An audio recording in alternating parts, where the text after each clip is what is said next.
Once you start to win a lot, people will start to hate you. Tom Brady went through that. LeBron went through that. Jordan went through that. Steph Curry goes through that. They like you, but when you start to win too much, and you hear people say, man, he win too much. Let somebody else win. Here we are, Super Bowl LVIII, Niners Chiefs. You spend the whole NFL season analyzing every part of the game. So I'm curious for you, is this a matchup that you wanted to see? Actually, I thought the matchup we were going to see was going to be the Ravens and the 49ers. Yep. I had no idea. Watching the Chiefs all year long, I got no indication that they could be here. Right. I thought their defense was outstanding the entire season. But looking at them offensively with the drop passes, even Patrick did not have his best season statistically, so he wasn't able to help them overcome some of the things that he normally would have helped them overcome, and the offensive line wasn't very good. From the penalties, from the missed block, Pat was running for his life a lot, and so no, I had no idea. Buffalo was supposed to send them packing because this is the first time that Patrick Mahomes was going to have a true road test. He was going to have to go on the road before getting to the Super Bowl, and he had never had to do that in his career because all the games, every game that they played in the postseason thus far, had been at home. Right. And I think this showed us something because everybody's like, yeah, he's won a lot of playoff games, but they've all been an Arrowhead. Okay, so now he goes on the road in Buffalo. He's an underdog. He goes on the road to Baltimore. He's an underdog, and he beat the guy that everybody thinks is going to be this year's MVP, or he beat his team. They weren't going head-to-head, he and Lamar. And so I did not see Kansas City being at this point. Nothing. Right, I got no you. indication based on their play this year, especially offensively. Now, I thought the defense was outstanding, but I got no indication from their offense that they could be here. So who do you think has more on the line this game? The Chiefs kind of cementing some sort of like a dynasty status, or the Niners getting revenge on the Chiefs? Who do you think's got more on the line? Look, I think Kyle Shanahan, because this is an opportunity for him to cement his legacy. He as an offensive coordinator, he was on the team that had a 28-3 lead. They lost that. He was on a team that had a 10-point lead in the Super Bowl just 4 or 5 years ago, and they lost that. This is his opportunity. I believe he comes in with the better team. Now, they don't have the better quarterback, but they do have the better team. This is an opportunity for him to solidify himself because we think he's one of the great, we know he's one of the great play callers. Right. Now it's time for him to be one of the great head coaches. There's one thing to be a great play caller, but there's another thing to be said for something he's a great head coach. I think he has more on the line. Obviously, this game would do a tremendous amount for Brock Purdy. It would answer a lot of questions for him. I no longer look at him as a 7th round Mr. Irrelevant. You're here now. Right. It's about what can you do. And thus far, he's answered the questions. I wanted to see him in games where every throw mattered, every possession mattered, and he was down by at least 2 scores. And he answered the bell the last 2 weeks against Green Bay and the Lions. And so he's playing phenomenal.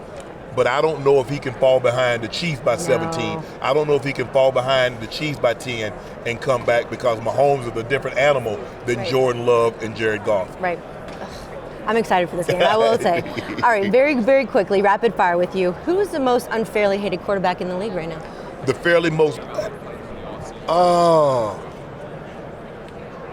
I think there's a good few of them out there. I think people hate Patrick Mahomes because he wins so much. I mean, they liked him at first because of the little squeaky, the Kermit the Frog voice. But what we've learned is that once you start to win a lot, people will start to hate you. Tom Brady went through that. LeBron went through that. Jordan went through that. Steph Curry goes through that. They like you, but when you start to win too much, and you hear people say, man, he win too much. Let somebody else win. So I'm going to say probably Patrick Mahomes. I would go Patrick Mahomes 1. I would go Lamar Jackson 2, Dak Prescott 3. I would go Josh Allen 4. That's a good list. I like that. All right. Where do you think these people are going? Well, these people I'm throwing out, we kind of don't know their future exactly. Okay. Kirk Cousins, where do you think he's going to go? I don't think he'll be in Minnesota next year. I just don't, because of the price tag that he's going to want coming off that injury. I just don't know if you can pay that kind of salary for a guy that's coming off that type of an injury. Gotcha. All right, Russell Wilson, you think he's going to stay with the Broncos, or is he leaving?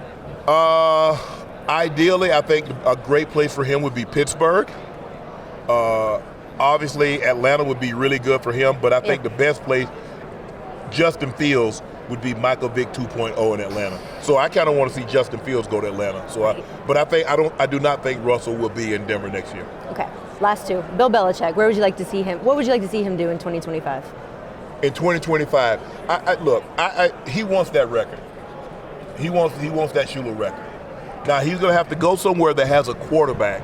And the question is that I think a lot of decision makers, they have to ask themselves, at 70 plus years of age, does his message still resonate with the young guys?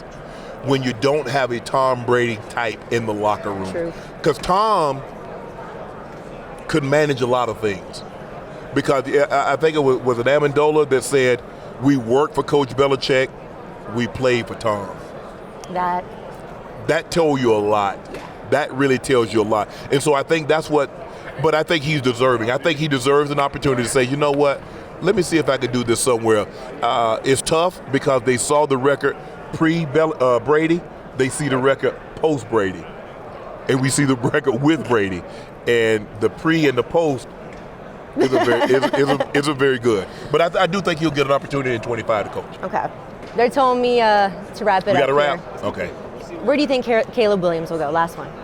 Ooh, well, everybody's singing the thing. It signals because the guy signed with Cliff Kingsbury is the OC in Washington. Yeah. He's from that area. But, man, they're going to have to give up a ton. I know. But if you believe he's the guy, remember, Kansas City gave up a ton to move up to get Patrick Mahomes, and they already had Alex Smith. Right. So if you believe he's the guy, you can't give up enough for a quarterback. Right. Hey sports fans, if you want to see more conversations with athletes and stars, check out these videos right here and be sure to subscribe for more from USA Today Sports.